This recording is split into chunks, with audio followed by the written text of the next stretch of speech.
Prefiere ser fumador desde los 25 años a razón de 20 cigarrillos diarios en forma continua hasta la actualidad y a partir de Bueno, los paremos 50 ahí. años. Ah, Paremos ahí que hay un montón de conceptos que no sé si los tienen o no los tienen y los tienen que tener claro. ¿Saben lo que es el EPOC, la enfermedad pulmonar obstructiva crónica? Sí. Digan algo, no importa, lo que les salga, lo que piensen. una patología pulmonar. Bien, una patología pulmonar. ¿Qué más? En realidad es ¿Qué más otra bien cosa saben? un grupo de trastornos. A ver, me gusta más ese concepto. ¿Por qué es un grupo de trastornos? Ay, pará, que tengo un problema. No hay problema. Sería porque son un conjunto de mecanismos que expresan algo en particular, así como grupo de trastornos. Son un conjunto, son un conjunto de mecanismos lo que llevan a producir la enfermedad pulmonar obstructiva crónica, ¿sí? Es una enfermedad caracterizada, el EPOC, en el cual se manifiesta por la destrucción de los tabiques, la disminución de la capacidad pulmonar, bueno, toda la simbología que ustedes no van a ver, la van a ver más adelante, pero que es muy característica del famoso tórax en tonel, el aumento del diámetro entre las costillas, la disminución de la entrada de aire pulmonar, ¿sí?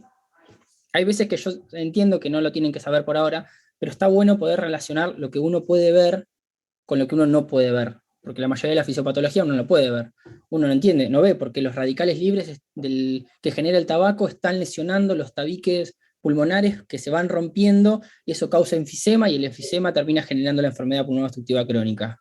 No lo ve eso, pero sí lo puede empezar a relacionar. Se rompen los tabiques y el pulmón necesita agrandarse para entrar más aire, porque tiene menos distancia para hacer el intercambio gaseoso. Básicamente es eso, ¿sí?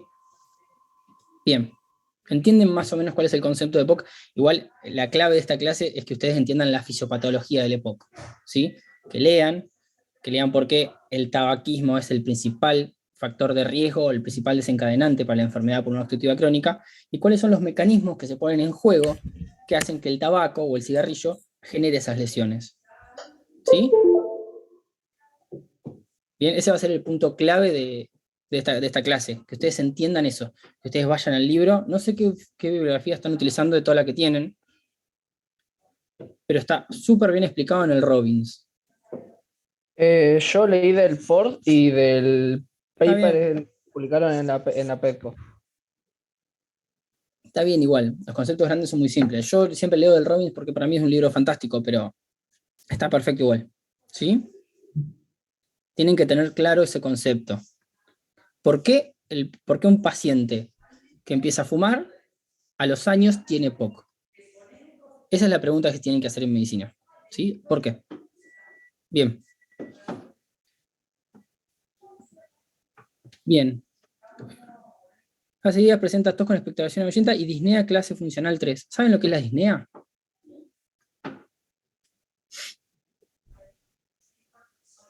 Bueno, ¿qué más? Hay muchos conceptos, no quiere decir que esté bien o mal ninguno. O sea, todos están bien en realidad cuando uno los va juntando uno con otros. No se escucha.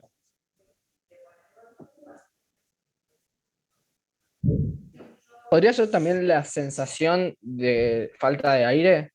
También O a Hugo también forma puede ser parte de los como conceptos. ¿Cómo? también la sensación de ahogarse, puede ser. También forma parte de esos conceptos. Es una sensación sugestiva de falta de aire. ¿Sí?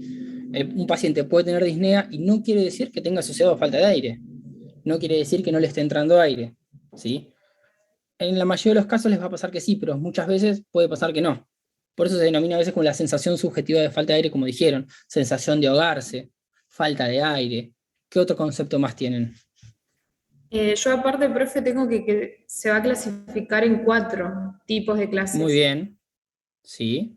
¿Te acordás Y en cuáles este son? caso, sí, la clase 1 que no va a tener limitación en lo que sería la actividad física, la actividad ordinaria y a su vez no va a ocasionar exceso de fatiga, ni disnea o dolor angioso. Después tenemos en la 2 que va a limitar un poco la actividad física, la 3 que es lo que tiene el paciente, que va a tener marcada limitación en lo que sería la actividad física, después también en lo que sería parte del reposo, y en ocasiones también va a generar fatiga, palpitaciones, disnea y dolor angioso.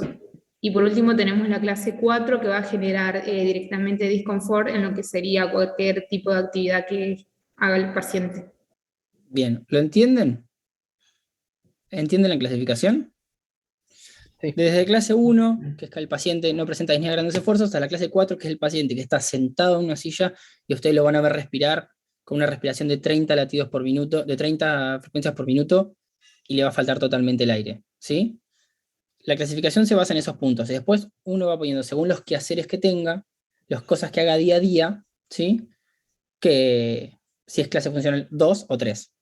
Tiene que ver si se agita cuando se peina, o si se agita cuando camina más o menos de 100 metros, y va poniendo distintos puntos que son más objetivos para poder clasificarlo.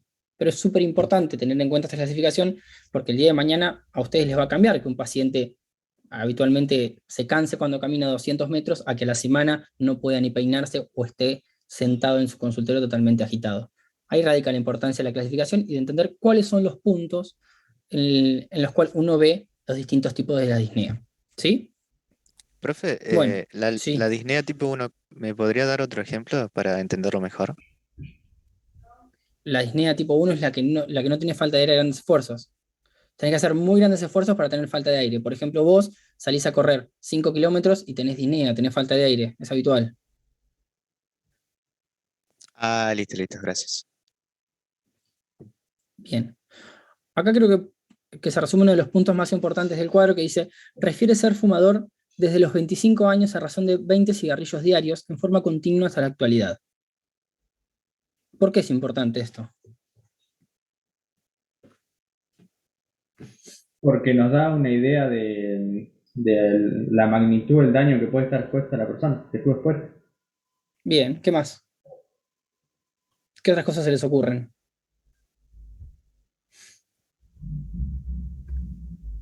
Lo que se les ocurra, no está ni bien ni mal acá nada. Dale, ya les dije.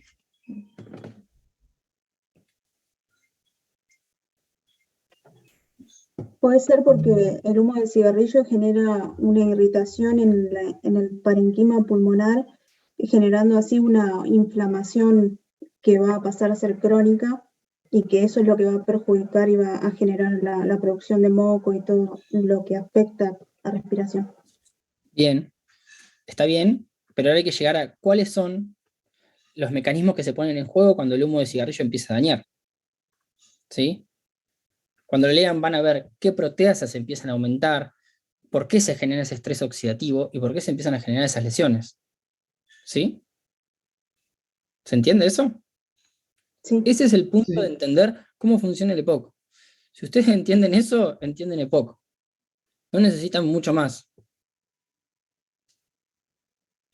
Entonces es muy importante que entiendan eso y que vayan a leer ese concepto y que vayan a leer por qué van sucediendo estas cosas. Por qué el humo del cigarrillo es el principal factor desencadenante, que no es el único.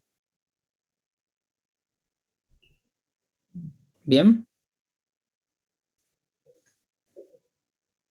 Bueno, después dice, a partir de los 50 años empieza con tos crónica, expectoración más abundante por la mañana y dificultad respiratoria ante los grandes esfuerzos. En los últimos meses, nota mayor dificultad respiratoria, disnea ante esfuerzos moderados. ¿Qué nos está diciendo acá? Que un paciente que es EPOC, que ya tiene tos crónica, que es uno de los signos característicos de EPOC, la expectoración abundante por la mañana, y que tiene una disnea de grandes esfuerzos, progresa su disnea. Es lo que hablábamos recién, de la importancia de entender cuáles son los puntos en cuales se marca la disnea clase funcional 1, 2, 3 y 4, para entender por qué el paciente el día de mañana va a presentar una disnea de grandes esfuerzos. Presenta un cambio en su disnea. ¿Sí? Bien. Al examen físico el paciente estaba lúcido, con marcada dificultad respiratoria que tolera mejor en posición sentado. Uso de músculos accesorios, tiraje intercostal y habla entrecortada. Signos vitales, estaba afebril, frecuencia cardíaca de 30 latidos por minuto, frecuencia respiratoria de 100 y una TA de 120. Acrocianosis y yugulares 2 en 3. Radiografía de tórax, a la auscultación, en el tórax, la auscultación se detecta marcada disminución del murmullo vesicular y prolongación de la expiración, sibilancias expiratorias en ambos capos pulmonares. Exámenes complementarios. Hematocrito de 56, urea de 0,36, leucocitos de 10.000, una gasometría, un estado ácido base con un pH de 7,32, una PO2 de 55 y una una PCO2 de 50 y un bicarbonato de 20, con un exceso de bases de -5. En los estudios que se realizaron, se mostraron hipertensión moderada de la arteria pulmonar, áreas de enfisema centroacinar y una espirometría que tiene un BEPS-1 con un 50% del valor esperado y un índice de tifeno o índice de BEPS-1 sobre capacidad vital forzada menor al 60%. ¿Sí? Bien. Quiero que me expliquen qué es todo lo que leí. Sobre todo, dos cosas importantes. ¿Por qué el paciente tiene hipertensión pulmonar? ¿Y qué son las áreas de enfisema centroacinar? Y hipertensión pulmonar, o sea, puede ser porque está viendo, o sea, como una falla, no sé bien cómo explicarlo. Como que Piénsenlo hay entre un... ustedes. ¿Sí? A ver.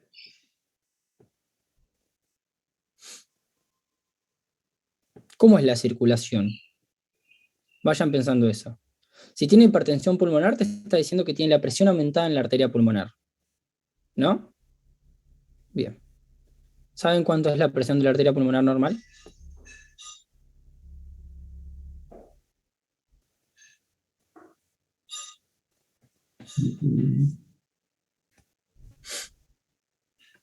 ¿De 20 milímetros de mercurio podría ser? Hasta 25.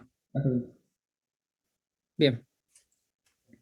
Nos está diciendo que el paciente tiene la presión en la arteria pulmonar aumentada. ¿Por qué?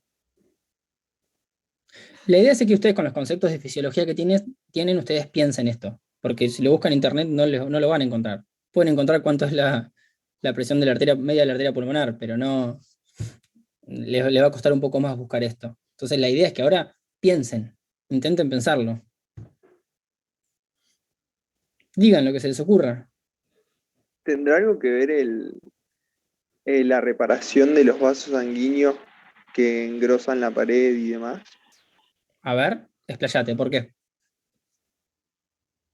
Em, bueno, debido a la inflamación y todo lo que pasa en el pulmón por las toxinas que son liberadas por el cigarrillo, hay un reclutamiento de células inmunológicas y demás que van a producir la reparación del tejido, o sea, la destrucción de las células del- de los capilares pulmonares. Y eso después se reemplaza por una fibrosis y eso engrosa la pared, lo que puede hacer que aumente la presión Bien, que aumente la presión en dónde. en esos capilares, o sea, en el pulmón. Bien. Y si aumenta la presión en los capilares, ¿qué pasa? Venís bien, ¿eh? Te estoy guiando nada más.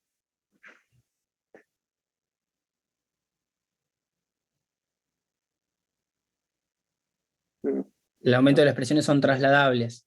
¿Sí? Y debería aumentar entonces la presión sistémica, digamos. No, no sistémica. Debería aumentar la presión en la arteria pulmonar. ¿Saben lo que es la ley de Bernoulli?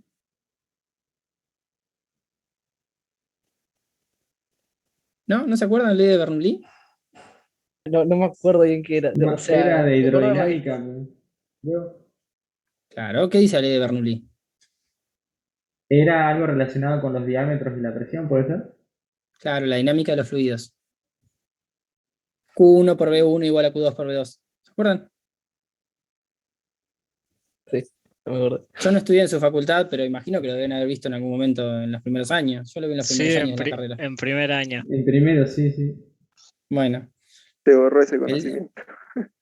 suele pasar, pero está bueno que lo repasen, esos conocimientos, porque son los que les digo hoy de las bases. Cuando ustedes entienden esos conceptos, después los pueden aplicar a un montón de cosas. ¿Sí? Repasen esas cosas. Eso tienen que leerlo. ¿Sí? Uno está bien que quiere intentar entender los procesos, pero si no leen no los van a entender nunca. Absolutamente nada. ¿Bien?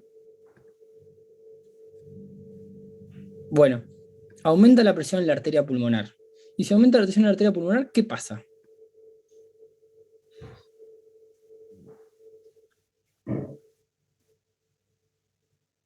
¿Cómo disminuye el flujo de sangre?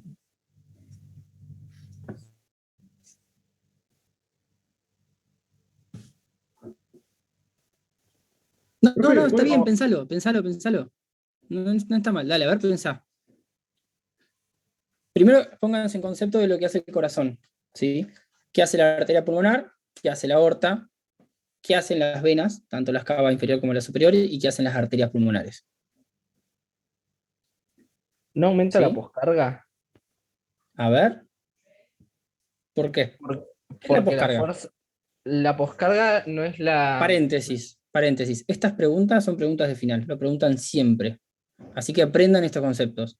¿Qué es la poscarga? ¿Qué es la precarga? ¿Cómo se modifica la poscarga y la precarga en la hipertensión pulmonar? Que lo van a ver en distintas patologías, el aumento de la presión pulmonar. Cuando vean también un TEP, se aumenta la presión pulmonar. Entonces, entiendan a la perfección qué es la poscarga y la precarga. ¿Sí? Bien, ahora sí, aumenta la poscarga. A ver, ¿qué es la poscarga? Según lo que yo te he entendido, la poscarga no es la fuerza o la presión que tiene que vencer el corazón, o sea, la fuerza que tiene que hacer para poder movilizar la sangre. Bien. Sí, coloquialmente sí, trata de ponerlos en conceptos más médicos. Es la presión que tiene que ejercer el corazón para pasar determinado, ¿entendido? Sí, sí, A bien. los jefes de acá no les gusta mucho los términos coloquiales, intentan que ustedes empiecen a hablar con palabras que les van a servir para el resto de su vida. ¿Bien? Para que se vayan familiarizando un poco. ¿Ok? Bien. Lo más importante de entender qué es la poscarga y la precarga son los determinantes de la poscarga y la precarga. ¿Se acuerdan cuáles son?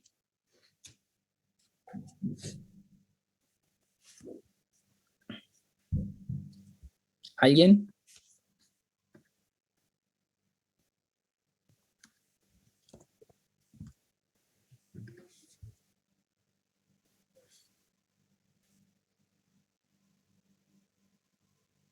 Bien. ¿Qué más? ¿El gasto cardíaco puede ser también? ¿Qué es el gasto cardíaco? Iba directamente con unas fórmulas que no me la acuerdo muy bien, pero era frecuencia cardíaca y involucraba la resistencia vascular periférica, creo. A ver, ¿alguien más? ¿Qué es el gasto cardíaco? Es una cuenta el gasto cardíaco.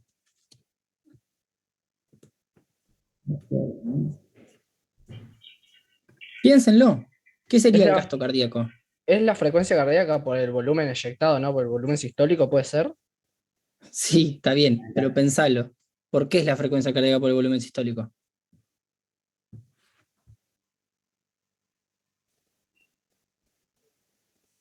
Te está diciendo Y gasto cardíaco. El gasto que realiza el corazón. Exactamente. La cantidad de veces que late por la cantidad de sangre que tira. ¿qué tira? Así. ¿Se entiende?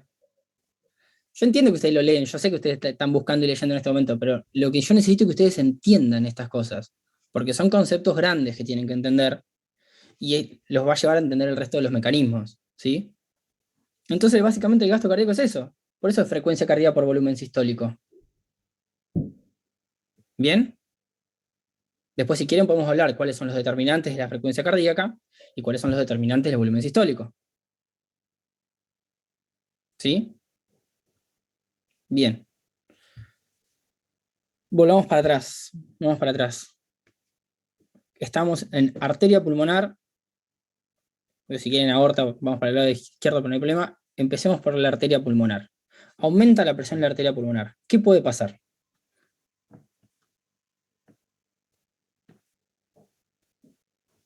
Y ahí entonces lo que decía el compañero que aumentaría la poscarga, entonces el corazón no bombearía o no podría vencer con tanta eficiencia la presión que hay en la arteria pulmonar y no llegaría la sangre que debería.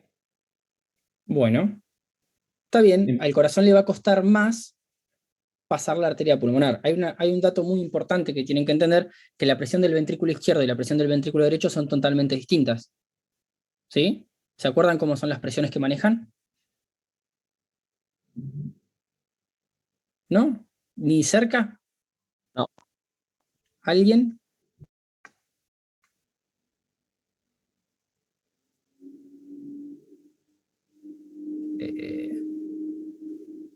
esa es la presión que uno termina tomando sistémica. La presión que está dentro del ventrículo izquierdo tiene que ser superior a eso. Y la presión que está dentro del ventrículo derecho tiene que ser superior a la arteria pulmonar. ¿Sí? O sea, el ventrículo izquierdo tiene que vencer a la aorta y el ventrículo derecho tiene que vencer a la arteria pulmonar. ¿Eso lo entienden? Sí, Sí, sí. ¿Sí? Bueno, entonces, la presión del ventrículo derecho tiene que ser más grande que la presión de la arteria pulmonar. Pero la presión del ventrículo derecho es mucho más baja que la presión del ventrículo izquierdo. ¿Se acuerdan que siempre les dicen que el ventrículo derecho maneja presiones más bajas? No sé si alguna vez lo escucharon, lo leyeron. Sí, que es un Chicos, sistema tienen que de leer baja un poco, presión. porque si no... Claro, es un sistema de baja presión. Entonces, ¿qué pasa si aumenta la presión de la arteria pulmonar? aumenta Básicamente la la presión sangre del... no se puede oxigenar. O sea, hay una resistencia al paso de la sangre a los pulmones. Aumentaría la presión del ventrículo derecho, ¿no? Para tratar de vencer. Aumentaría la presión del ventrículo derecho, exactamente. Aumenta la presión del ventrículo derecho.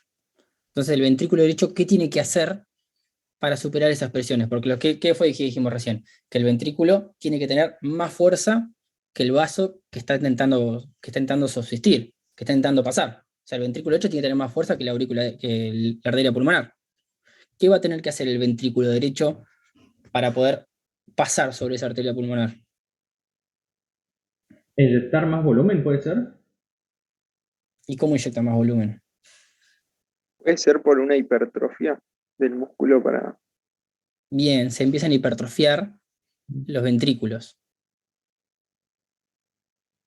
¿Se entiende? Esto tienen que leerlo porque es la base. Entender este concepto es la base de todo.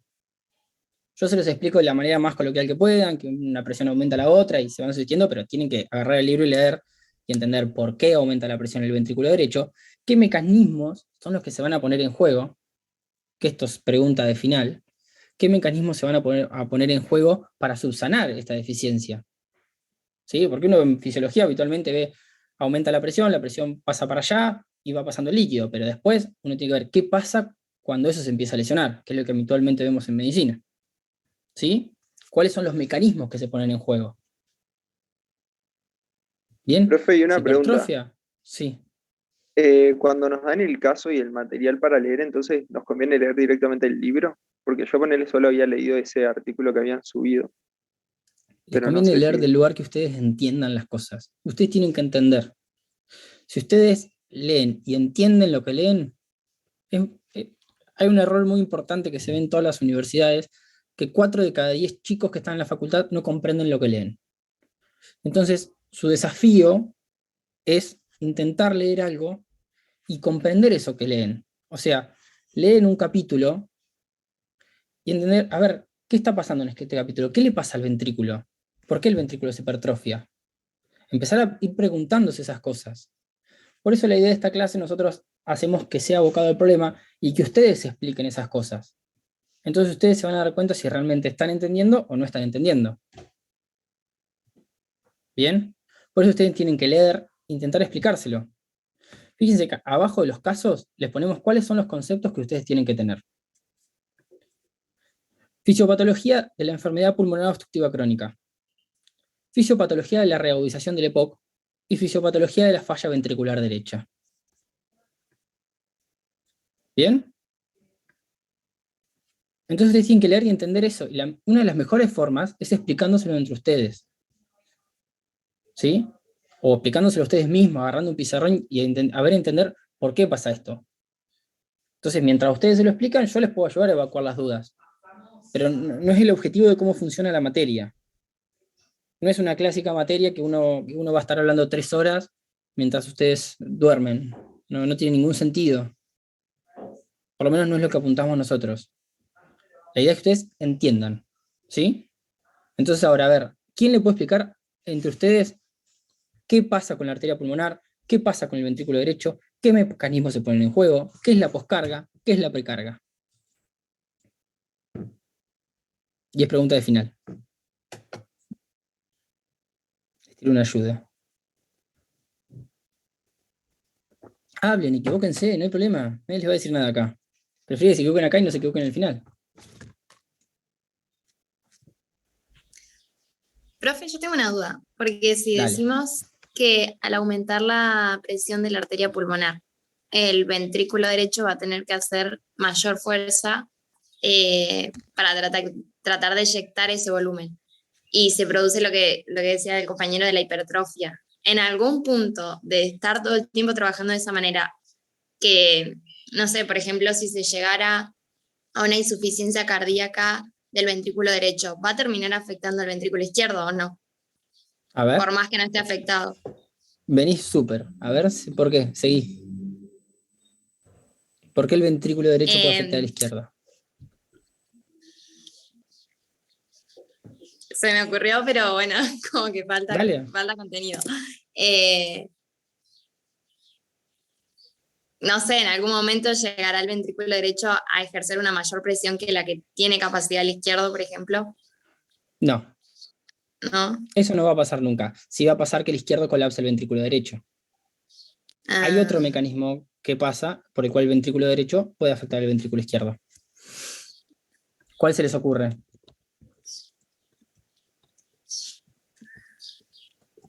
Puede ser que afecte directamente el retorno por las venas pulmonares directamente a la aurícula izquierda y eso termina afectando al ventrículo izquierdo.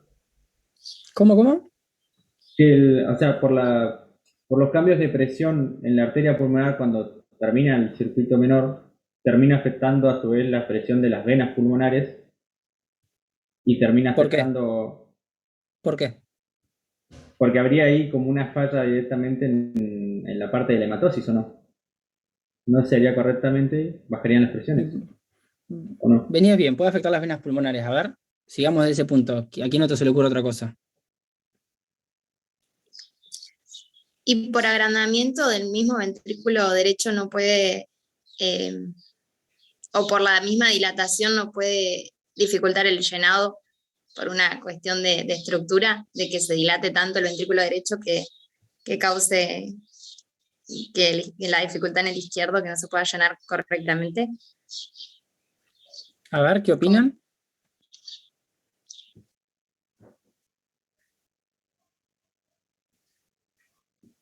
Viene súper bien. Ayuden a su compañera que viene súper bien. ¿Qué piensan de eso? El ventrículo derecho se hipertrofia y llega un momento que se colapsa porque sigue aumentando la hipertensión pulmonar. Entonces no llega a suplir esas necesidades. Bueno, ¿qué pasa?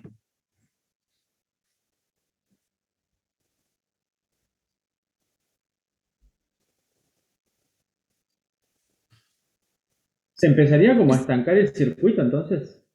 A ver, Como que al no llegar a suplir esa necesidad, se empezaría a estancar, o sea, la sangre residual aumentaría y del ventrículo izquierdo tampoco recibiría esa cantidad, ¿o no algo así? algo así va bien. A ver qué más se les ocurre. Partiendo de lo que dijo el compañero recién, ¿puede haber edema pulmonar? ¿O estoy muy confundido? A ver, ¿por qué puede haber edema pulmonar? ¿Por qué pensás que puede haber edema pulmonar? ¿Cómo se genera el edema pulmonar? Por el aumento de la presión hidrostática en los capilares pulmonares, produce la extravasación de líquido hacia el parénquima. Sí, está bien. Yo sé que lo está leyendo, está bien. Pero No, ¿por no, qué? lo dije bien, lo pensé. Ah, bueno.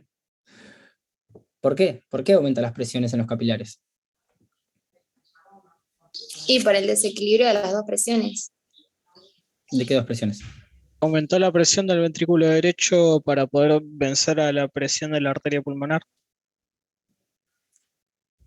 Pero si aumenta la presión del ventrículo derecho, eso se va a traducir en el aumento de la presión en la aurícula derecha. Y eso se va a traducir en el aumento de la presión en las dos venas cavas, que son las que llevan sangre. Si vos me estás diciendo que se puede generar edema, que se puede generar líquido, vos me estás diciendo que aumenta la presión en las venas pulmonares, que son las que llegan a la aurícula izquierda. ¿Sí? Sí. Si aumenta la presión en la aurícula izquierda, aumenta la presión en las venas pulmonares, eso hace que aumente la presión, que ese aumento de presión vaya siendo continuo y que aumente la presión en los capilares. Un error muy común, nunca digan que el flujo es retrógrado, nunca. El flujo no es retrógrado si las presiones Las presiones sí son trasladables. Si aumenta la presión en un lugar, se va a ir aumentando en el subsiguiente, pero no el flujo. El flujo nunca puede ser retrógrado, es incompatible con la vida. Lo dicen 1000 veces en los exámenes y es horroroso. ¿Sí? Es una falta de conceptos. El flujo nunca puede ser retrógrado. Bien. Puede haber edema de pulmón si pasa eso. Si vos estás teniendo una falla izquierda, que la falla izquierda se traduce en alteración de la aurícula izquierda, eso hacia las venas pulmonares, y las venas pulmonares va hacia los capilares, bien como bien dijiste, ese aumento de presión y extravasación. Pero ahora estamos en el ventrículo derecho, el lado del corazón que nadie ve, que a nadie le importa, pero es re importante. Profe, capaz que nada que ver, pero ahí es donde está el no sino auricular. Puede ser que haya una afección ahí, que eso, no sé. Puede ser una de las complicaciones el hecho de que vos tengas una hipertrofia del BD y que vos después tengas una hipertrofia de la aurícula derecha, te puede afectar el nódulo sinusal y generar una de las arritmias más frecuentes que se llama fibrilación auricular. Igualmente acuérdense que cuando el ventrículo derecho se hipertrofia medio para atrás, se va agrandando así para atrás. No es lo mismo que el corazón izquierdo, cuando ustedes los van a ver el corazón así agrandado al costado de la placa. El corazón generalmente cuando es el ventrículo derecho se agranda para atrás.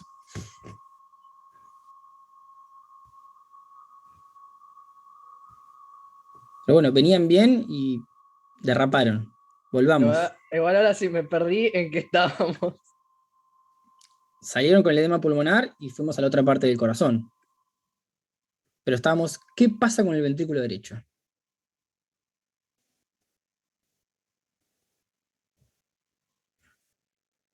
Entonces, profe, en el ventrículo derecho tendríamos la hipertrofia para tratar de vencer la presión de la arteria pulmonar y ello llevaría a una disfunción del ventrículo derecho. Sí, siempre antes de llevar a una disfunción de un órgano se ponen en juego un montón de mecanismos compensadores que hace que el órgano, en este momento hablamos del corazón, siga funcionando a expensas de, ¿sí? Va a seguir funcionando a expensas de una hipertrofia del ventrículo derecho, pero va a seguir funcionando. ¿Bien? Llega un momento que se empieza a agotar y uno empieza a tener síntomas de insuficiencia cardíaca derecha. ¿Se entiende? Pero en un principio el cuerpo responde a esto. Entonces termina funcionando a expensas de. Que eso es lo que ustedes tienen que entender. Eso es lo que ustedes tienen que saber. ¿Qué mecanismos fisiopatológicos se ponen en juego para que el cuerpo pueda mantenerse a expensas de una hipertrofia, el aumento de la presión en el ventrículo derecho? ¿Los estoy mareando mucho?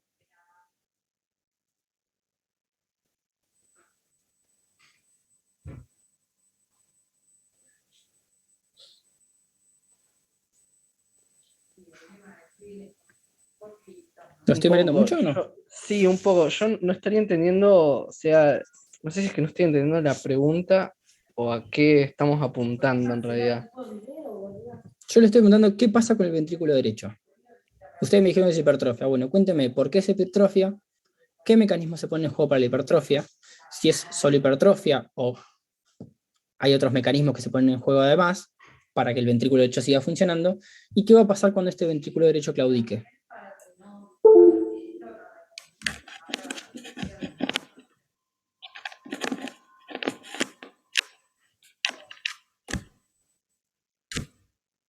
Piensen, piensen.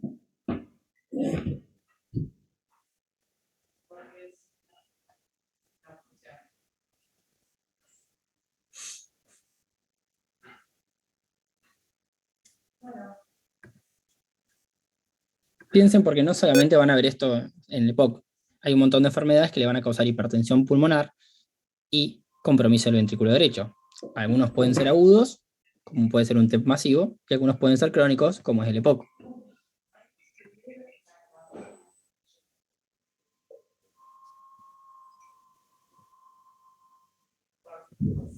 ¿Qué se les ocurre?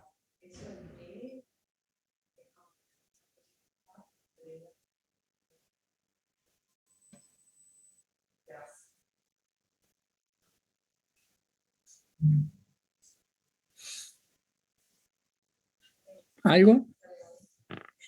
Tiene que ver, profe, con lo que decía la compañera antes, que se terminaba haciendo una sobredilatación del ventrículo derecho. Una sobredilatación, ¿cómo? Yo usé la palabra hipertrofia, que no es lo mismo que sobredilatación. Claro, no, está bien. No, yo lo pensé mal. ¿Entienden el concepto de hipertrofia concéntrica y hipertrofia excéntrica? ¿Alguien? No, No. ¿Alguien cursó patología acá? estoy en eso. Yo recién estoy. Estamos en eso. ¿Ustedes pueden cursar Todavía materias en... Bien. No, ¿Saben lo que es tampoco. la hipertrofia? El Sí. agrandamiento de ¿Saben lo que las es una células. hipertrofia? Sí, sí. Bueno. Entonces, cuando decimos que hay una hipertrofia, usemos el ventrículo izquierdo, que es más frecuente. Cuando decimos que hay una hipertrofia en el ventrículo izquierdo, ¿ustedes qué suponen? Que hay un aumento de los músculos de las paredes del ventrículo izquierdo. De la Bien. masa ¿Y cómo es muscular, ese por así aumento? decirlo. ¿Y cómo es ese aumento? ¿Cómo supones vos que es ese aumento? No hay respuestas correctas o incorrectas, ¿eh? Lo que a ustedes se les ocurra. Que se agrandó la cavidad, por así decirlo. Está bien. Yo Aumentó el tamaño te de doy la un ejemplo. cavidad. O sea, Aumentó el tamaño de la o cavidad. sea, sí, aumentó el. aumentó el músculo de la cavidad del ventrículo izquierdo, de las Está bien. paredes. Pero el músculo puede aumentar de varias formas. El músculo Las puede células aumentar aumentan su tamaño, si función. no. Aumenta, claro. Claro, pero no es una única forma por la cual uno se hipertrofia o aumenta las células en tamaño, sino que puede aumentar en su extensión. Claro, sí. ¿Entienden ese concepto? Que es lo que se llama hipertrofia excéntrica, que las paredes se vuelven delgadas y muy extensas y aumenta la capacidad del corazón, aumenta la capacidad residual del corazón, o puede ser una hipertrofia concéntrica, en el cual las células aumentan en su espesor y el corazón se vuelve gordo y fuerte y una pared rígida, con aumento de las presiones internas, pero sin aumento de la cavidad. ¿Se entiende? A ver, ¿se puede dibujar acá? Bueno, vamos a buscar un dibujito, así entienden. Excéntrica y concéntrica. ¿Cómo comparto pantalla acá? Abajo, Compartir. profe, aparece el compartir con pantalla. Ahí está. Compartir pantalla. ¿Por qué no me deja?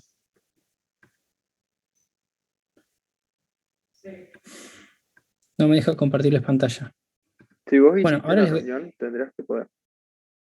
¿Cómo? No, Que pero si no vos me sos deja la el computadora. hospedador, pues. Ajá. Sí, soy el hospedador, pero no sé por qué. Todos los participantes, yo puedo hacerlo, todos pueden hacerlo. Bueno, no importa. Ahora les voy a subir a Pedco, si anda Pedco, un cuadrito para que vean la diferencia entre la hipertrofia concéntrica y la hipertrofia excéntrica. Esto es algo súper importante que tengan que entender, porque van a ver si una pared es así de gruesa o si una pared está aumentada de su extensión. ¿Sí? Son conceptos totalmente distintos de lo que es la hipertrofia. Esto léanlo porque es un concepto súper importante. También es pregunta de final.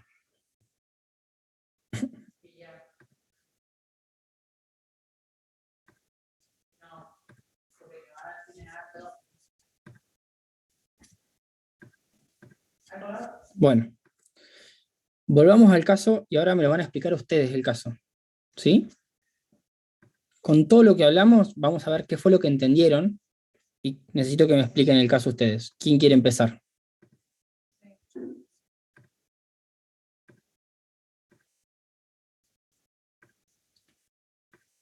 Cualquiera, vayan leyendo y me van contando a ver qué fue lo que entendieron, qué mecanismos fisiopatológicos van entendiendo que se ponen en juego.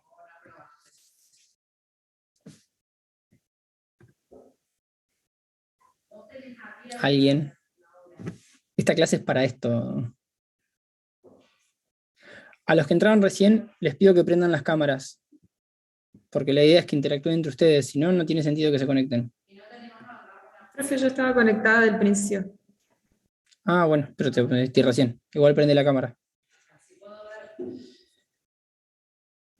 Bien, acá pone, aumentó el tamaño del miocardio.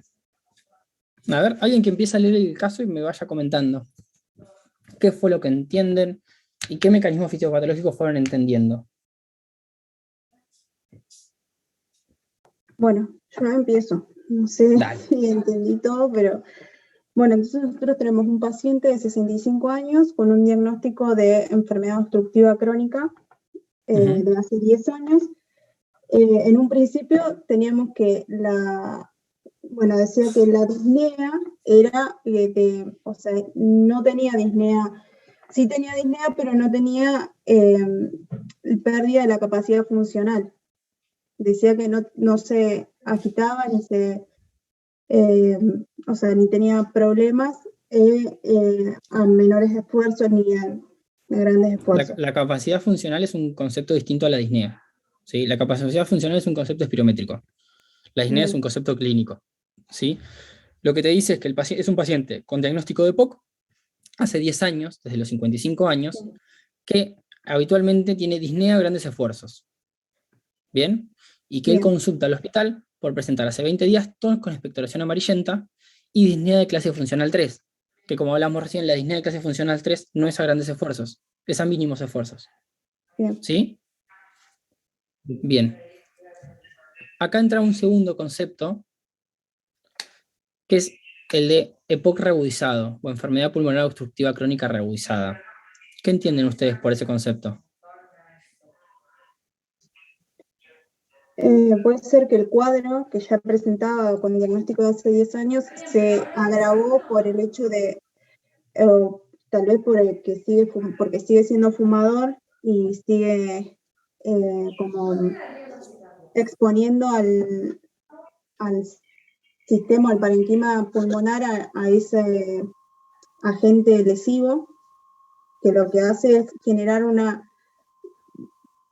respuesta tal vez más exacerbada del sistema inmune, ¿no? Que es lo que yo decía de la inflamación del parenquima y que lo que hace es dificultar cada vez más lo que es el intercambio gaseoso y todo eso, que es lo que genera también, creo yo, por lo que yo entendí, el aumento de las presiones, de la presión en la arteria pulmonar, el aumento de la presión en el corazón derecho, porque lo que pasa es que el organismo lo que está tratando de hacer es compensar la pérdida de la capacidad de intercambio gaseoso. Bien. Eso sería el concepto de progresión de su enfermedad de base. Cuando hablamos de exacerbación, estamos hablando de que en un paciente que tiene enfermedad pulmonar crónica se reagudizan de manera aguda por un cuadro infeccioso subyacente. ¿Sí? Es un paciente que tiene POC que se infecta. ¿Bien? Bien. Entonces, acá los mecanismos que se ponen en juego son distintos. Lo que ustedes tienen que leer son qué mecanismos se ponen en juego en el POC reagudizado, de por qué el paciente que tiene hace 10 años EPOC empieza con mayor progresión de la tos, mayor progresión de su disnea y tos con expectoración amarillenta. Son los 3 criterios de reagudización de EPOC. ¿Sí? ¿Por qué el paciente empieza con esos 3 signos? ¿Por qué tiene expectoración amarillenta? ¿Por qué tiene aumento de la tos? ¿Por qué tiene progresión de la disnea? ¿Qué mecanismos fisiopatológicos se empiezan a poner en juego en este momento, en el cual un agente, probablemente de carácter infeccioso, hace que se manifieste de esta manera? ¿Sí? ¿Por qué en los pacientes EPOC se manifiesta de esta manera? ¿Bien?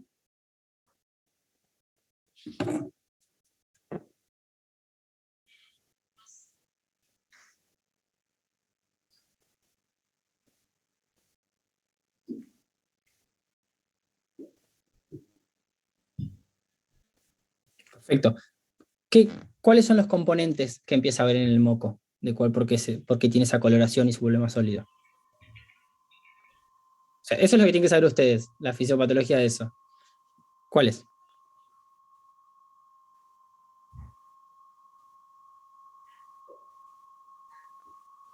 Principalmente los neutrófilos. Principalmente los neutrófilos. Son las principales células que se empiezan a ver. Entonces, ¿qué pasa cuando hay neutrófilos en un tejido?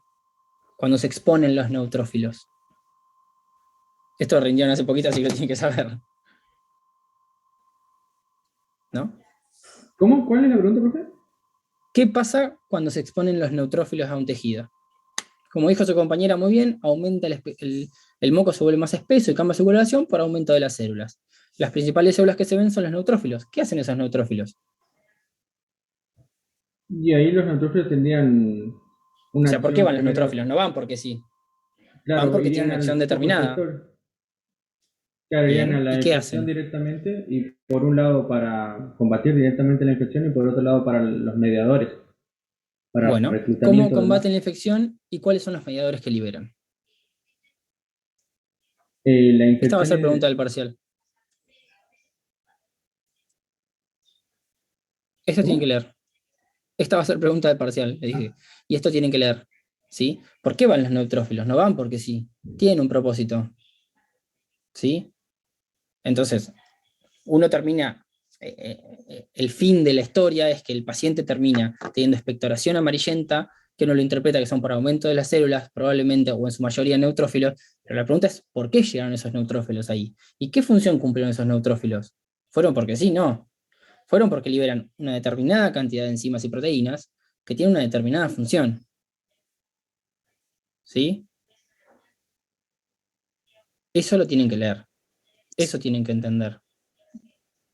Yo tengo una duda, Después, en realidad es una sí. confusión, porque si hablamos de que llegan los neutrófilos ahí, o sea, en un principio se debería haber generado algún tipo de infección primero. El tema es que no me queda claro, porque yo leí algo que por ahí pues que no corresponde al POC, que por ejemplo la persona que fuma después de tantos años, después de tanto tiempo, termina cambiando lo que son las células eh, de la parte de respiratoria y llega a un punto, pero creo que derivaba en un cáncer, no sé si es lo mismo, llega a un punto que al cambiar tanto como la función o el tipo de célula, ya se ¿Cómo se afecta llama ese cambio de célula? una Eso lo veo en histología, así que lo tienen que saber. Si empieza con M y termina sí, con una aplasia.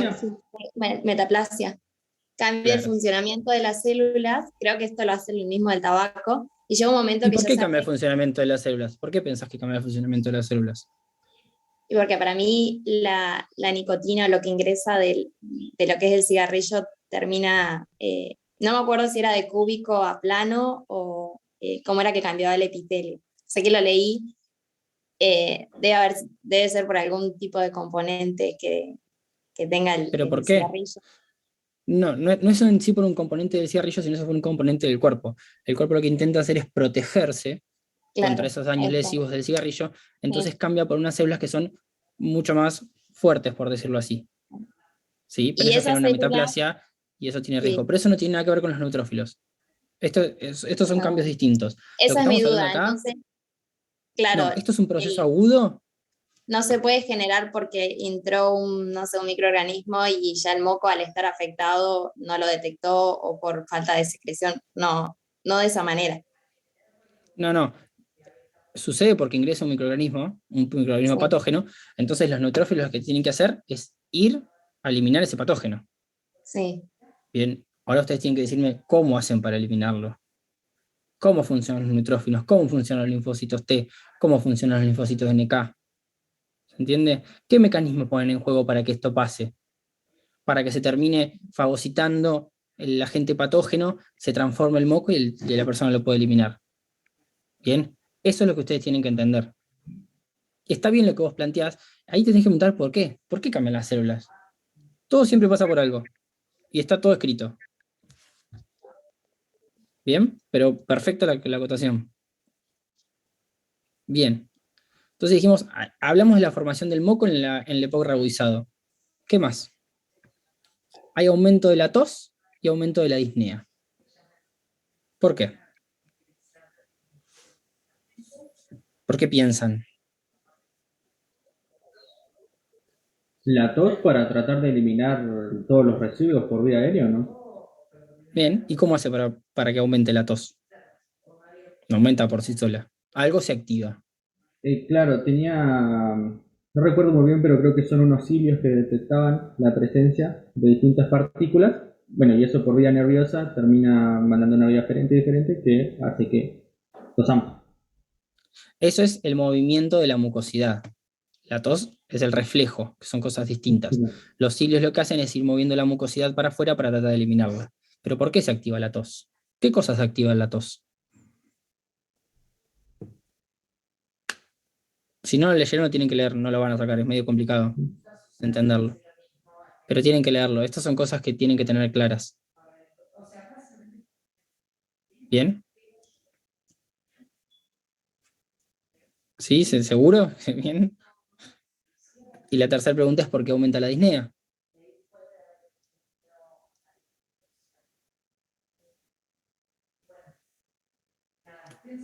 ¿Qué piensan?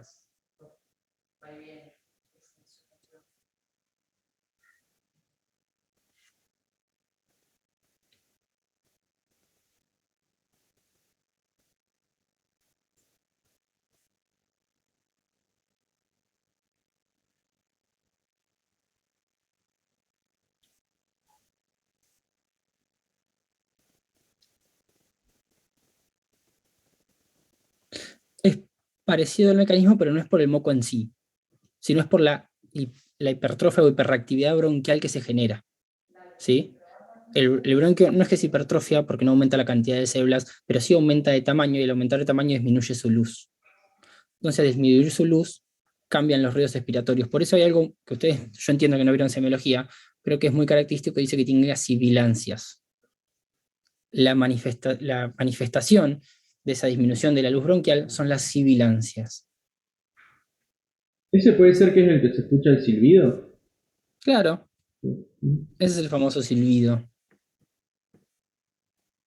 Yo sé que no lo tienen que saber, pero está bueno que entiendan y puedan ver lo que se ve con lo que no se ve. Me parece que es una forma interesante de poder entenderlo. Capaz que para ustedes no, pero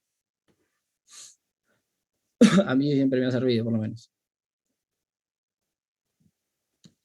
Bien, pregunten, sáquense dudas. Obviamente, si no leen no van a tener dudas, pero tienen que leer y preguntar. Aprovechen para preguntar lo que quieran. Y si no, preguntar cosas de la materia, preguntar. Aprovechen en las clases, porque están conectados. Yo, profe, directamente no comprendí nunca desde la primera clase que se hizo cómo se iba a manejar la materia. Entonces, de ahí partimos mi problema. Después de leer el caso, no sabía si se llegaba a la clase, se hacía, no se hacía, se hacían grupos, se hacían plenarios. Creo que la mayoría nos pasó igual, que no se explicó bien cómo es la materia, cómo llevarla. Por ejemplo, yo hoy no leí, primero, bueno, el PEDCO estaba caída, el video no lo pude ver, pero después no sabía si yo tenía que llegar con un caso realizado y analizado o se iba a ver. De verdad que no, desde la No hay clase 1 problema que de eso. dieron no se entendió bien la metodología de la materia, o por ahí yo no la entendí. No, Bien. no entendí eso. Entiendo y a veces presta confusión y puede pasar. La idea de la materia es esta. Todas las clases van a tener un caso clínico. Los casos clínicos ya están subidos. Ustedes tienen que leerlo y hacer lo que hicimos hoy en clase. Yo lo hice porque entiendo que ustedes no lo hicieron, entonces lo hicimos. Leerlo, ver qué conceptos no entienden, qué palabras no entienden, intentar afianzar esos conceptos y ver qué pueden sacar. Siempre abajo de los casos van a tener, como dice el caso este, usted tiene que comprender la fisiopatología de la enfermedad pulmonar crónica, la fisiopatología de la regularización del EPOC y la fisiopatología de la falla ventricular. La idea es que ustedes que vengan con esos conceptos y con las dudas que tengan. Y que ustedes se pregunten entre ustedes y que ustedes se contesten entre ustedes. ¿Bien? Esa es la principalidad de la materia. Van a ser 4 casos y después va a haber un plenario. ¿Bien? La idea es que con la participación, con la exposición en los plenarios, tengan mejores notas de concepto y ustedes puedan, se aprueban todos los parciales y eso, puedan promocionar sin necesidad de ir a final. ¿Sí? Sí, Bien. pregunten. Y los plenarios que, por ejemplo, no sé, se sortea y una sola persona tiene que explicar todo lo que realizó el caso. Todo lo que comprendió del caso. ¿Bien? Bien. Asociado al caso, cuando se forma el plenario se piden 2 cosas. Uno es una línea de tiempo. ¿Saben lo que es una línea de tiempo? Sí, vendría siendo Me como la imagino. secuencia de los procesos que se van dando para terminar en la patología. Bien, ¿y entienden la importancia que tiene la línea de tiempo en esta materia? Lo dijo su compañero, porque forma parte de cómo van a ir todos los procesos. Entonces, si ustedes entienden la línea de tiempo, entienden la materia perfecto. ¿Bien? Porque entienden que primero pasa esto y después pasa esto, y van uniendo de por qué pasa esto, y después pasa esto y por qué pasa esto, y así sucesivamente. Eso se les va a pedir, que hagan una línea de tiempo. Para mí les va a servir mucho hacer una línea de tiempo, presente en el plenario o no presente en el plenario. Y no hay que suponer y hacer hipótesis y decir qué podría llegar a pasar. No es una Esa es mi condición sine qua conclusión. non para hacerlo, pero hacer hipótesis o qué lo puede llevar, ¿sabes lo que estamos haciendo ahora? No cambia más en eso. ¿Qué pasa con el ventrículo derecho? Mi hipótesis es que el ventrículo derecho hace esto por esto por esto. Punto. Puede estar bien o mal. No todas las hipótesis son validadas. ¿Bien? ¿Qué más? Profe, Sí. quería preguntar el tema del material, porque como dijo un compañero al principio de clase, no alcanzó solo perdón, con lo que habíamos subido a Petco. No alcanzó, ¿por qué? Tiene un montón de material. Porque solo habían Tienen, subido un PDF. pero tienen el port, tienen el Robbins y tienen el libro de... No, ¿qué libro de Fisio usan acá? Y tienen el libro de Fisio, que no sé cuál usan acá. El Silverton. Ese creo que usamos es, todo. bibliografía. El que más te guste. Si Porque hay ustedes como leen, 10 bibliografías. Coincido. ustedes leen un Bien. libro, el port o el Robbins, no necesitan otra cosa. Pero ustedes tienen que entender lo que leen. No tiene sentido que lean 5 libros si no entendieron lo que leen.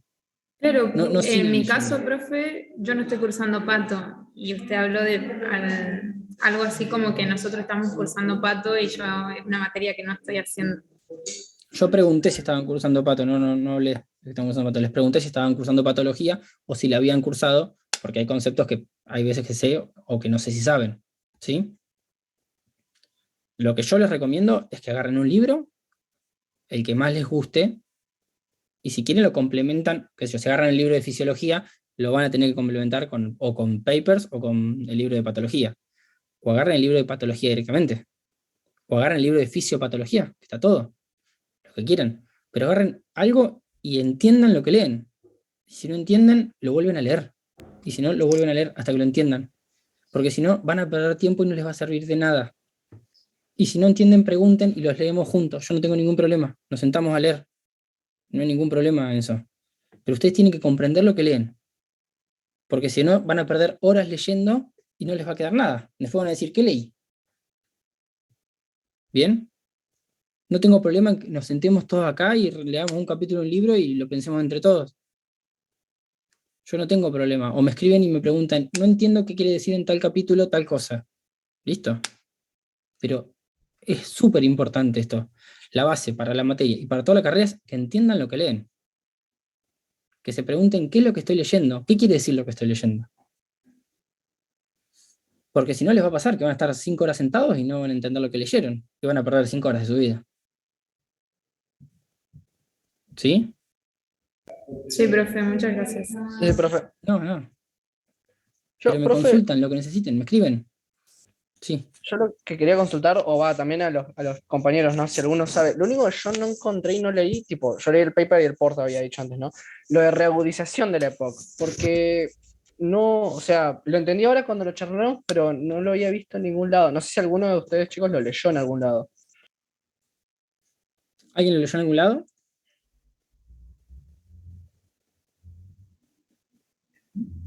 No, yo Acá tampoco lo Mía había encontrado. Bousemer dice que sí. Levantó la mano. Bousemere. Ah, bien. Bueno, yo le subo algo, bueno, cuando se reactive Petco, que está caído hace un montón, le subo algo cortito de realización de POC. Muy cortito, Dale, para porfa. que lean, lo Sí, entiendan no, bien. bien, me sirve. Gracias. Pero básicamente es el concepto de ese, es un paciente con EPOC que cursa una enfermedad aguda e infecciosa y que se va a manifestar con esos 3 cambios. Aumento de la tos, de su expectoración y de su disnea. ¿Sí? Son los 3 criterios en realidad para decir que un paciente tiene EPOC reumatizado. Pero bueno, ahí ustedes tienen que explicarme lo que hablamos recién. ¿Por qué aumenta el moco? ¿Por qué llegan los neutrófilos? ¿Qué hacen los neutrófilos? ¿Cómo funcionan los neutrófilos? ¿Qué secretan? ¿Se entiende? Claro, eso igual no deja de ser también lo que es la fisiología normal del sistema inmune, que ya lo vimos para el primer parcial además. Claro, es básicamente, el primer parcial, si bien parece una boludez, abarca muchas cosas de la materia, porque es todo lo microscópico de la materia, y cuando uno lo empieza a poder aplicar otras cosas como ahora, les resulta mucho más fácil. Por eso les digo que cuando leen, traten de entender lo que leen. No es, las preguntas que hice fueron preguntas simples para ver si ustedes entendían cómo se llevaban a cabo los eventos, cuál era la temporalidad de los eventos. A ver si ustedes entendieron eso, que son conceptos grandes. ¿Sí? Bien, ¿dudas? ¿Qué otra cosa quieren preguntar? Profe, entonces este año no se entrega ningún tipo de línea de tiempo ni nada de eso como el año pasado, solamente para el En el- plenario. Solo para el plenario. Ok, gracias. Y En el para el plenario, línea de plenario, tiempo ¿cómo es, seguro, profe? cascada, no sé. ¿Es, ¿Cómo es? es por sorteo? O sea, ¿nos dicen antes o cómo tenemos que ir cómo tenemos que preparar lo de presentar al plenario o cómo es? El año pasado mis comisiones siempre se ofrecían a ustedes, una o dos Ah, personas. Y con eso preparan una línea de tiempo. No sé si una cascada también va a ser este año o no, que es una cascada de eventos, que forma parte muy similar a la línea de tiempo, vas viendo por qué un evento sucede a otro. No tiene mucha diferencia, pero se hace en forma de cascada. Eh, y aparte de la cascada de eso, vas explicando qué es lo que entendiste del caso. En el año pasado fueron con hipótesis, explicando por qué las hipótesis se generaban de esta manera y cómo las refutabas o cómo las validabas, y no mucho más. Y se ¿y discute se entre todos, sortea, generalmente digamos? ¿Es un si sorteo, un nadie caso para cada grupo o no, no, en es un cuanto a caso los para cada casos, digo? grupo, Ah, es un caso para cada grupo, y si nadie se ofrece, se sortea. ok. Ok, ok, buenísimo. Y no sé qué más, seguramente invitaremos a algún neumonólogo a que nos explique un poco de neumonología. Ahora se van a empezar a dar cuenta que todos los casos tienen un punto final o un punto definitivo en el cual concuerdan todos. ¿Se dieron cuenta cuál es? Todos los pacientes tienen hipoxemia. ¿Saben lo que es la hipoxemia?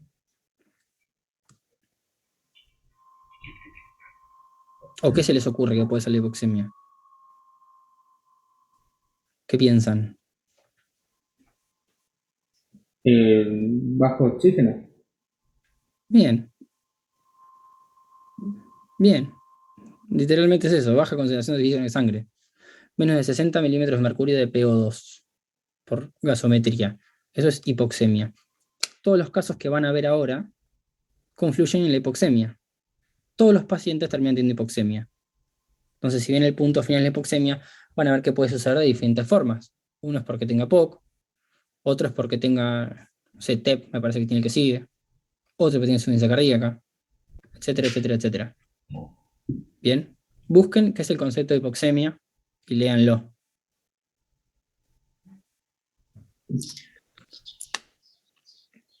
¿Qué Profe, más? para la semana que viene entonces sería otro caso. Sí, el caso 2. Bien. Todas las comisiones van a ir igual. Caso 1, caso 2, caso 3, caso 4.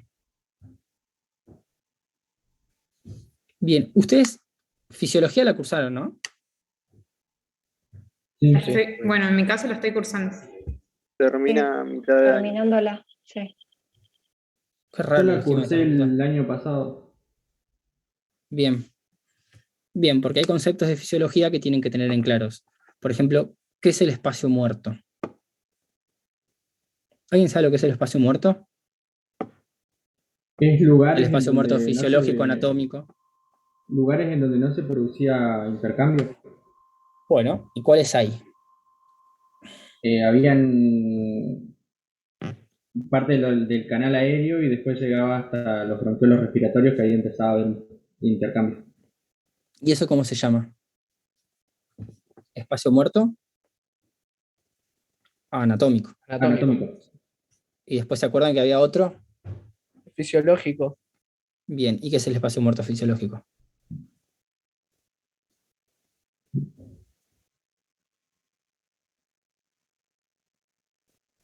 Bueno,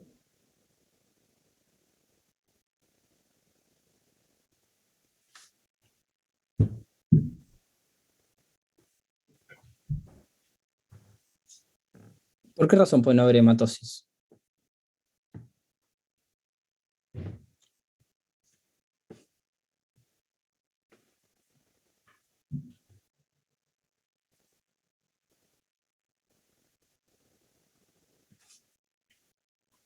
A ver, ¿a quién más se le ocurre algo? ¿Saben lo que es BQ? Es la relación ventilación-perfusión, ¿no? Bien, la relación ventilación-perfusión. ¿Y saben cómo es en el pulmón la relación BQ? Es variable a lo largo del pulmón. Sí, pero tenés una media.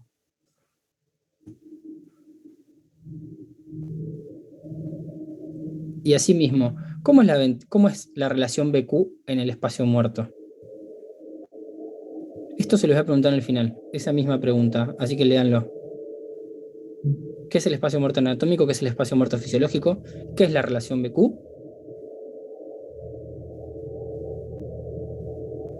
¿Y cómo va a ser la relación BQ en los espacios muertos?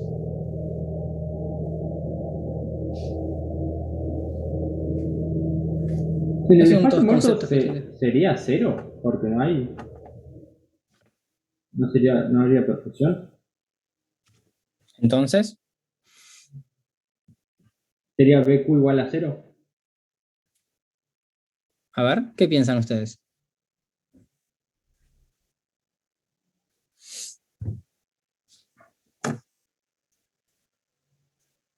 ¿Alguien? ¿Alguien se le ocurre algo?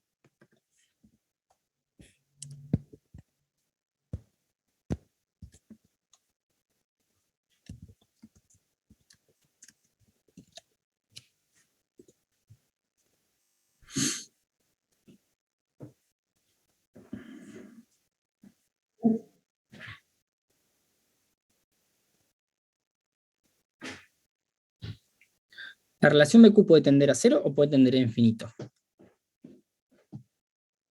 En dos situaciones. Eso léanlo. Eso me van a responder. Esa es su tarea. ¿Cuándo la relación BQ tiende a cero y cuándo la relación BQ tiende a infinito?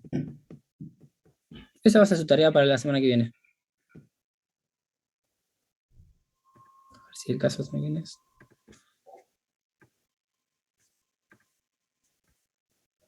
Sí. Lean eso para la semana que viene. Toma nota. Me van a tener que explicar eso. Bien. ¿Qué otras dudas tienen? ¿O qué Yo, cosas quieren profe, preguntar de la materia? O... tengo muchas Para dudas, tener pero no dudas hay sé que cómo leer, yo que. los entiendo, pero bueno. A ver. Me di cuenta ahora en la clase que me faltan banda de conceptos que pensé que, o sea, como que lo sé así, tipo, sé lo que es la hipertrofia, pero no sé cómo pasa con él. Pero nada, o sea, hay que leer. Lo de poscarga Primero, después y precarga, eso es tampoco súper importante. nunca se me quedó. Lo tengo que repasar. No pueden pasar fisios sin no saber qué es la precarga y la poscarga. Es el concepto más importante de fisiología cardíaca. Después los demás, bueno, pero poscarga y precarga son importantes. Muy importantes. Eso lo leen, lo estudian, lo entienden. Y si no, lo charlamos la clase que viene o me preguntan o me escriben. Capaz que no tienen dudas porque les falta leer, yo lo entiendo. Es la primera clase y nadie lee en la primera clase. Yo tampoco leí nunca para una clase. Pero si quieren preguntar otra cosa de la materia o otra cosa, sáquense las dudas ahora. Profe, yo tengo una duda con respecto a algo que mencioné al principio de la clase del cigarro. A ver. Yo tenía entendido que, o sea, fumar es un factor de riesgo porque es fuente de agentes antioxidantes, perdón, de agentes oxidantes y ocurre un desbalance. Pero usted mencionó también que tenía que ver la relación proteasas-antiproteasas, o algo así había mencionado, creo. No entiendo qué tiene que ver. Ese desbalance que se genera empieza a activar una cascada de cosas. ¿Qué cascada de cosas se empiezan a activar y por qué se producen daños? Siempre vas a terminar que son radicales libres, pero dentro de los radicales libres hay muchas cosas que se estimulan. Bien, Bien. entiendo. Sí. Eso igual me parece que lo explicaba el artículo que subieron a Pep. No lo leí el artículo, la verdad que no lo leí. No sé qué fue que subieron, yo no lo subí. Eh, para mí ustedes tienen que leer de libros, no de artículos, por eso yo no les voy a subir nunca artículos. Pero bueno, es mi postura, no tiene por qué ser la misma. Para mí ustedes tienen que aprender a leer de libros.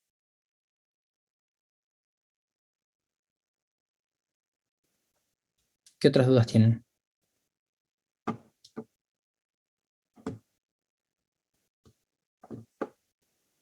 Profe, ¿y al final en qué quedó lo de el ventrículo derecho que podía afectar al ventrículo izquierdo? O sea, ¿por qué era? Lo van a leer para la clase que viene. Que encima es TEP. La clase que viene me tienen que explicar eso. Van a ver que cuando lean TEP, la fisiopatología de la hipertensión pulmonar y lo que pasa con el ventrículo derecho es totalmente distinta porque es agudo.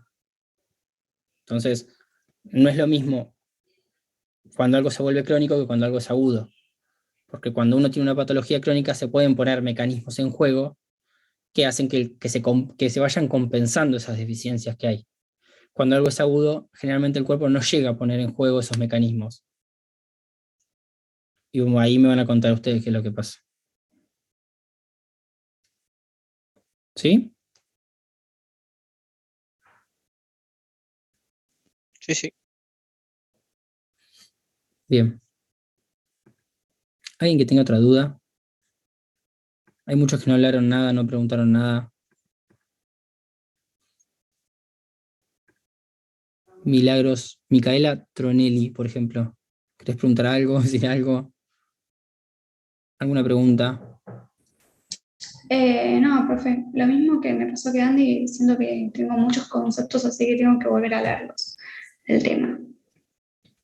Bueno, léanlos y cualquier cosa me van escribiendo, pero tienen que entender las cosas. Es preferible que lean menos y que lo que lean lo entiendan, a que lean 17 horas y no entiendan nada.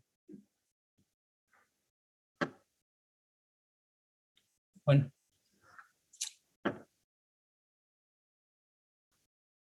Lo puse acá en el chat. Martín Luis Castro, es mi nombre entero. Martín Luis Castro @gmail.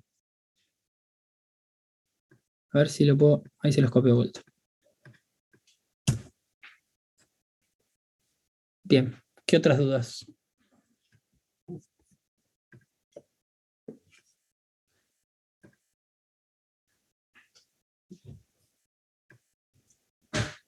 Si no, vayan a leer. Los libero. Me parece que es lo más eficiente. Sí, mejor. Bueno. De última, profe, la clase que viene le podemos hacer como un repaso rápido al caso este, como Ningún problema. sincero, Ningún problema. y ahí empezamos con el Eso es lo otro. mejor, creo. Sí. Ningún problema. Pero lean, ¿sí? Sí. Y entiendan. Bueno, cualquier cosa que. Sí.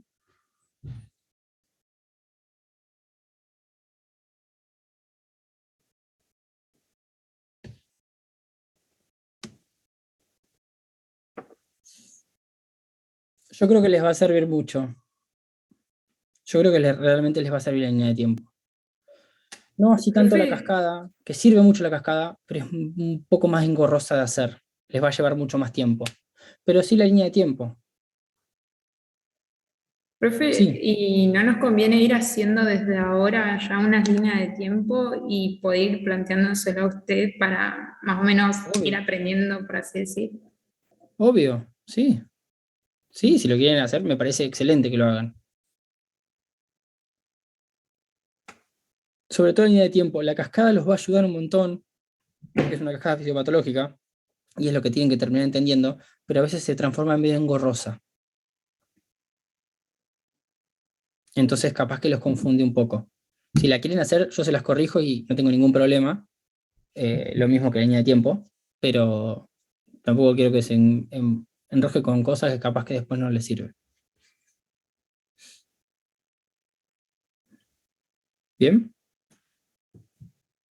¿Dudas? ¿Preguntas? De última, perdón, ¿no? Lo que estaría bueno, así como a mis compañeros les digo, que ya que decíamos de rever este caso la semana que viene, de última, si podemos hacer todo en una línea de tiempo y hacer una apuesta en común y rever el caso con eso, creo que sería lo mejor y más rápido, creo. Excelente, me parece excelente. Si lo pueden hacer y si lo quieren hacer, me parece excelente. Sí, para mí también es mejor. Ujú. Para ir Bueno. practicando para los plenarios. Y de última nos queda algo más unificado a todos, que esté, bueno, trabajo en equipo entre todos, siempre es mejor tener algo así, creo. Háganse un grupo de WhatsApp, consúltense en cosas, pásense en cosas. Aprovechen la tecnología que hay. Última vez que le pregunto. ¿Dudas? No. No, profe. Bueno, vayan a ¿Qué leer No, profe. y cualquier cosa me escriben. Bueno, Profe, gracias. Listo, No, gracias, por eso, profe, que tengan un tengan buen buena día. tarde. Adiós. Chao, profe. Hasta luego. Chao.